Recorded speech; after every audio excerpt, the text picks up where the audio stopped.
siang-siang menggoreng nasi. Saat makan jangan berisik. Cakep.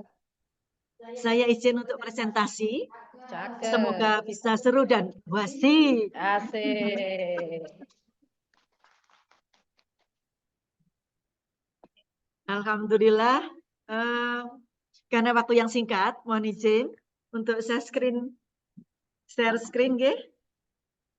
Bunda host yang hebat. Sudah bisa?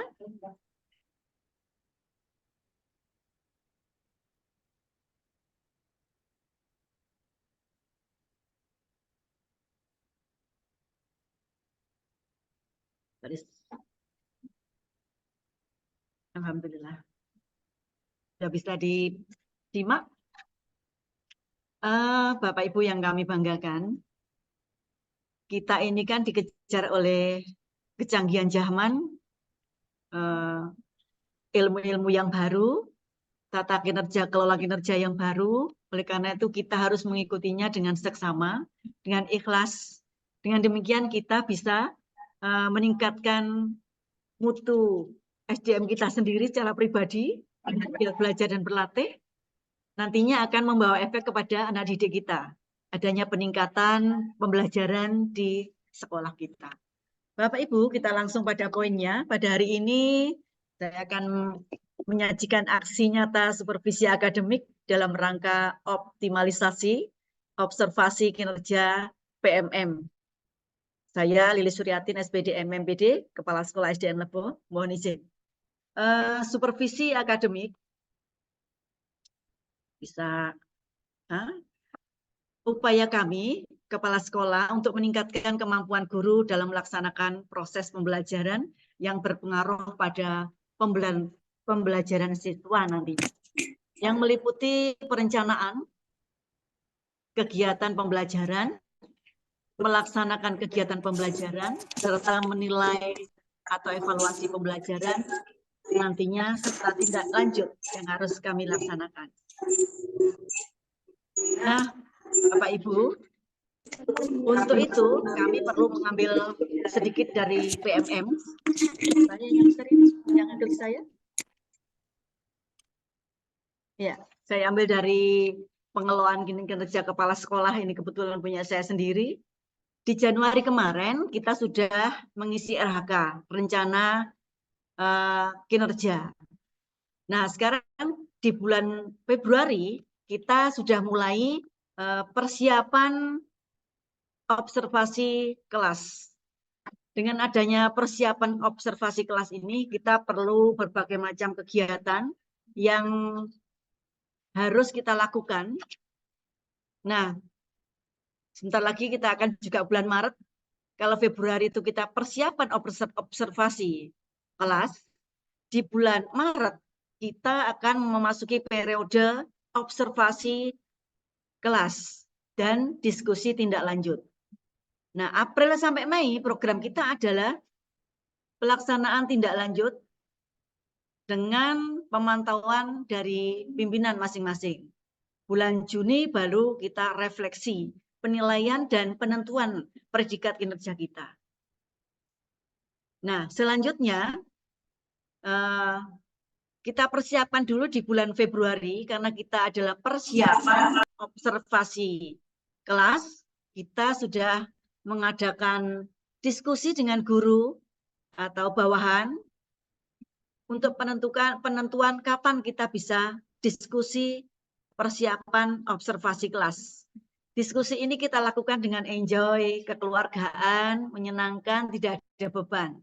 Jadi kita membuat kesepakatan antara guru dan kepala sekolah kapan diskusi persiapan observasi dilaksanakan. Kalau sudah ada kesepakatan, barulah kita buat jadwal seperti ini, kita tayang di tayangan. Guru bisa menyepakati hasil dari pertemuan.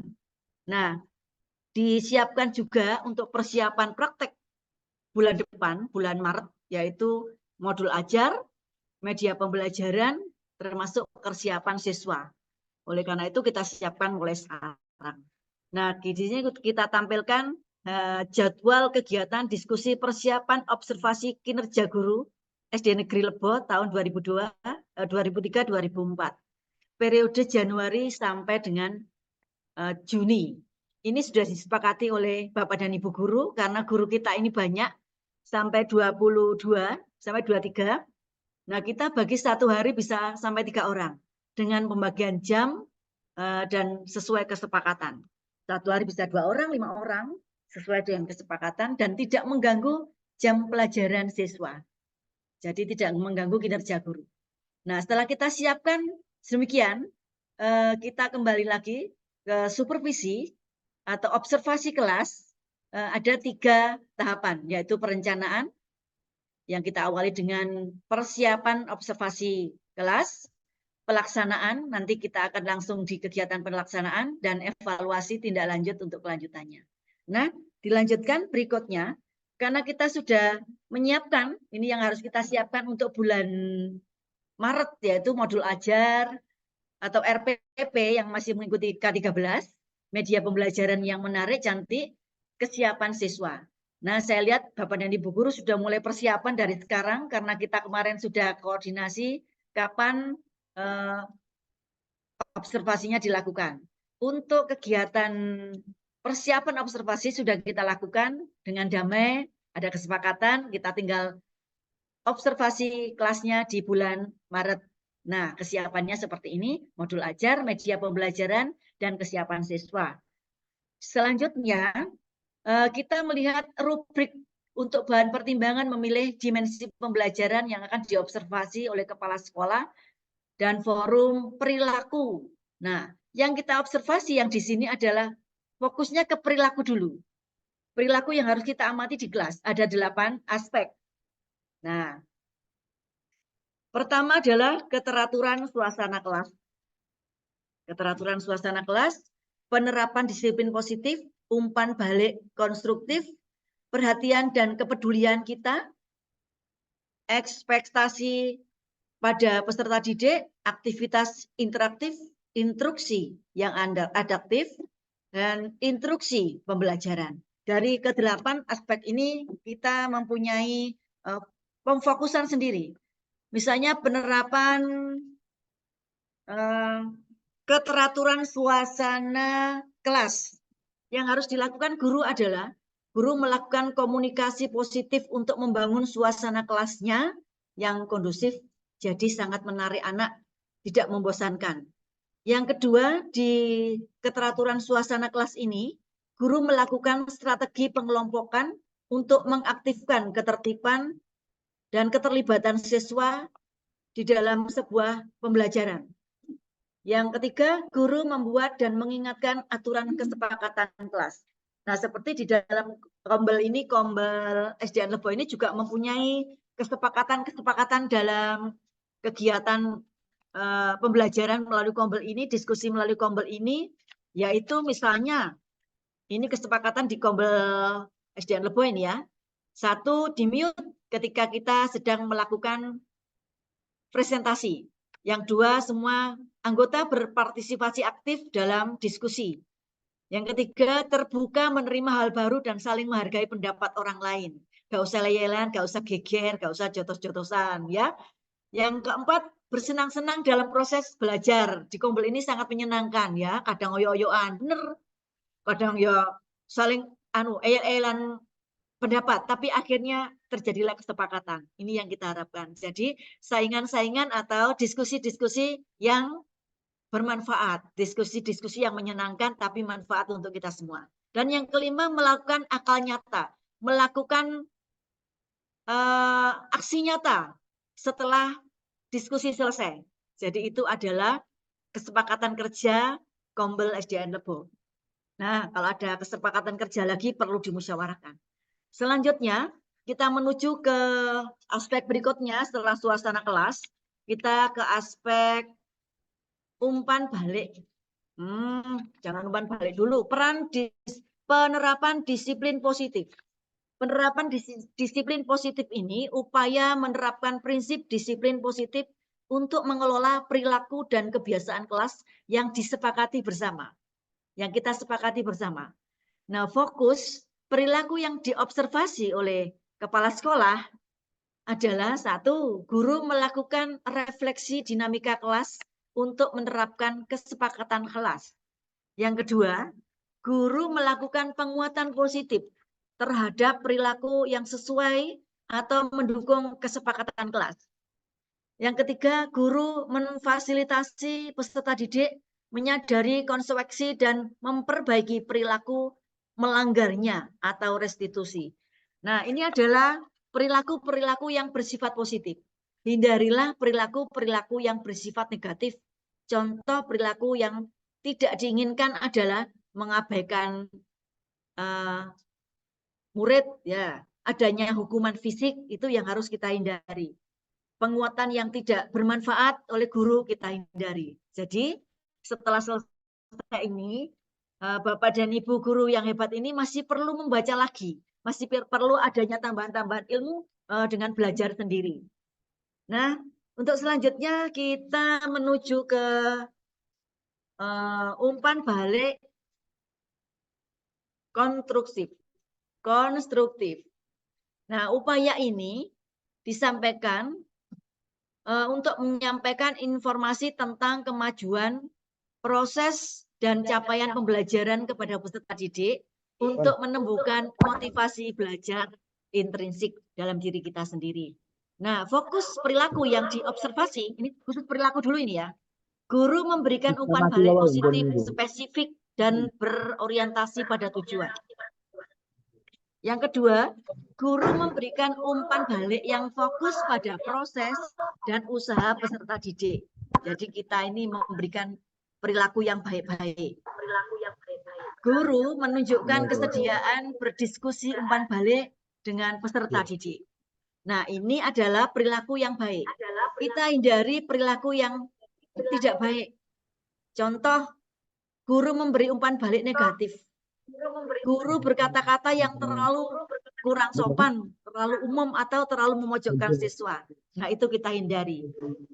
Guru menyampaikan umpan balik yang hanya fokus pada hasil akhir juga kita hindari. Nah, hal-hal yang demikian perlu kita perhatikan. Bapak Ibu yang kami hormati, selanjutnya kita menuju ke perhatian dan kepedulian. Perhatian dan kepedulian. Upaya pemberian perhatian dan kepedulian merupakan dukungan yang sesuai dengan kebutuhan belajar setiap peserta didik untuk membutuhkan motivasi belajar intrinsik. Jadi kepedulian guru itu sangat diperlukan oleh peserta didik. Guru dapat berfokus pada menunjukkan empati untuk mendapatkan pemahaman utuh tentang peserta didik. Yang kedua, guru menunjukkan pemahaman terhadap kebutuhan, kondisi, dan karakteristik peserta didik. Yang ketiga, guru mengakui dan menghargai usaha yang ditunjukkan peserta didik. Nah, ini sifat-sifat positif saja yang saya bacakan. Untuk sifat-sifat negatif bisa dipelajari sendiri, nanti dicari sendiri. Contoh yang negatif tentang perhatian dan kepedulian. Guru mengabaikan pendapat atau perasaan peserta didik. Ini sangat sakit hati, saudara. Sangat-sangat sakit hati bila muridnya tidak diperhatikan. Ini adalah kepedulian guru. Contoh lagi, guru bertindak berdasarkan asumsi tanpa menggali fakta terkait peserta didik. Guru ini sakarepe dhewe, ya. Jadi ini sikap negatif yang harus kita hindari. Nah, untuk selanjutnya ekspektasi peserta didik, ekspektasi pada peserta didik. Nah, kita bisa berupaya mengkomunikasikan ekspektasi yang tinggi kepada semua dan setiap peserta didik untuk menumbuhkan motivasi belajar intrinsik. Perilaku yang baik yang harus disampaikan guru adalah guru mengkomunikasikan harapannya yang tinggi terhadap masa depan seluruh peserta didiknya. Nah, guru juga mengkomunikasikan harapan positif terhadap semua peserta didik secara setara dan tanpa diskriminasi. Selanjutnya, guru memberikan tanggapan yang bermakna disertai motivasi untuk mencapai tujuan pembelajaran. Akan beli es ini. Nah, untuk selanjutnya, sikap negatifnya nanti kita pelajari selanjutnya, aktivitas interaktif. Nah, itu upaya pembelajaran yang memfasilitasi kolaborasi dan komunikasi antar peserta didik untuk meningkatkan efektivitas pembelajaran. Benar ngeluantur ya. Nah, guru perlu memfasilitasi kegiatan pembelajaran yang memberi peran pada semua peserta didik. Jadi guru berwajiblah memfasilitasi. Guru mengajukan pertanyaan yang menstimulasi proses diskusi dan berpikir kritis. Guru mempunyai motivasi yang besar untuk menimbulkan diskusi yang baik pada muridnya. Berikutnya, guru memfasilitasi terjadinya diskusi kelompok yang interaktif, kritis, dan inklusif. Nah, itu kita usahakan. Sifat-sifat buruknya jangan dilakukan. Contoh, guru membiarkan peserta didik membuat dan membagikan peran dalam kelompok PDW. Nah, kita hindari ya. Jadi guru harus adil, tidak boleh diskriminasi. Nah, selanjutnya instruksi pembelajaran. Instruksi pembelajaran, upaya penjelasan terstruktur tentang konsep dan aktivitas pembelajaran, disertai demonstrasi, ilustrasi, dan contoh yang relevan dan kontekstual untuk meningkatkan efektivitasnya. Nah, perilaku guru yang baik, guru memberikan penjelasan yang mudah sesuai pemahaman awal peserta didik. Guru memberikan contoh yang kontekstual, relevan, dan keseharian peserta didik. Guru menyampaikan penjelasan secara terstruktur dan logis. Jangan dibuat murid malah semakin pusing ya. Guru, contohnya, guru menampilkan visual atau ilustrasi menarik tapi tidak terkait dengan pembelajaran. Nah, itu kita hindari. Dan banyak sifat negatif yang lain. Ini terakhir, ke-8, instruksi adaptif. Instruksi yang adaptif. Upaya penyampaian praktek pembelajaran sebagai respon terhadap respon peserta didik terhadap kebutuhan belajarnya untuk meningkatkan efektivitas pembelajaran. Perilaku guru yang baik, yaitu guru melakukan strategi pembelajaran yang merespon terhadap peserta didik. Guru melakukan penyesuaian pembelajaran mengacu kondisi kebutuhan dan karakteristik peserta didik. Jadi tidak ngawur ya. Guru merefleksikan praktek pembelajaran yang melibatkan peserta didik. Nah, alangkah indahnya bila kita bisa melaksanakan sikap perilaku yang baik guru kepada murid. Nah, ini adalah yang kita nilai dari perilaku. Ada juga yang kita nilai dari administrasi dan juga yang lain. Nah, demikian dari kami. Mohon maaf yang sebesar-besarnya. Semoga manfaat untuk kita semua. Apabila ada salah dan khilaf, mohon dimaafkan. Kalau ada pertanyaan, tulis di chat saja. Nanti pasti akan ditangani oleh hostnya dan kita semua tim narasumber hari ini. Sekali lagi mohon maaf atas segala dan khilaf. Sampai jumpa di lain pertemuan. Wassalamualaikum warahmatullahi wabarakatuh. Waalaikumsalam warahmatullahi wabarakatuh. Alhamdulillahirrahmanirrahim. Terima kasih Bunda Bu Lilis, sangat jelas sekali dan luar biasa penjelasannya mengenai optimalisasi observasi kinerja di PMM. Baik, para hadirin, kita akan masuk ke materi yang kedua, yakni materi pengaplikasian media Canva dalam pembelajaran. Nanti yang akan disampaikan oleh sister saya yang paling keren ya. Bu Risa, silakan.